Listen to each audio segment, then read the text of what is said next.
Drop the gun! Show me your hands! Welcome to the weekly Homicide Report, the weekly program where we talk about all the people that needlessly died at the hands of another person. So let's take a look at this week's graph. So this is the third week in a row that Chicago has had under 10 homicides.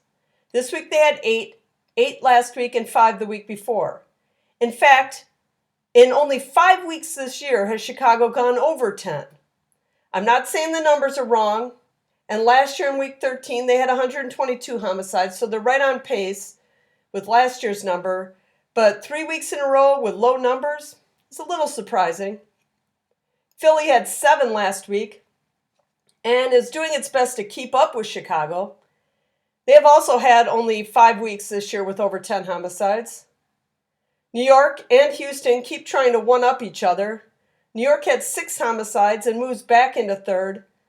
3 of their last 10 homicides have been stabbings.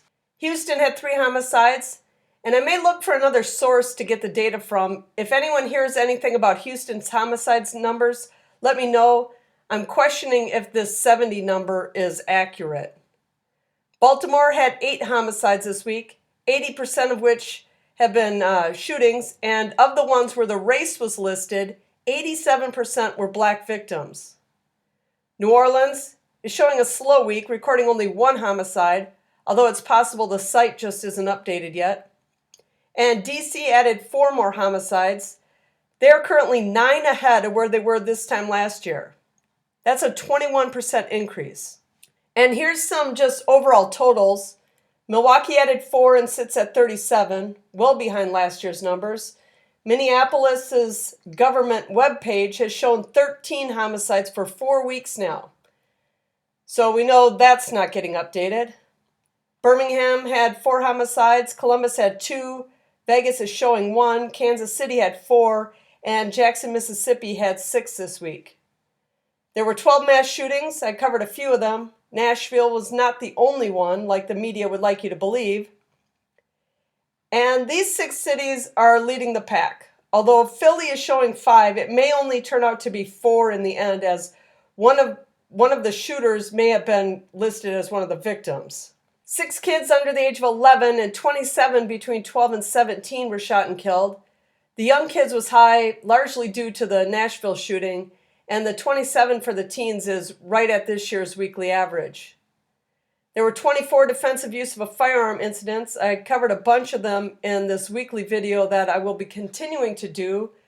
I will try to keep the videos like this around 10 minutes so they don't go too long for the people who like the shorter ones.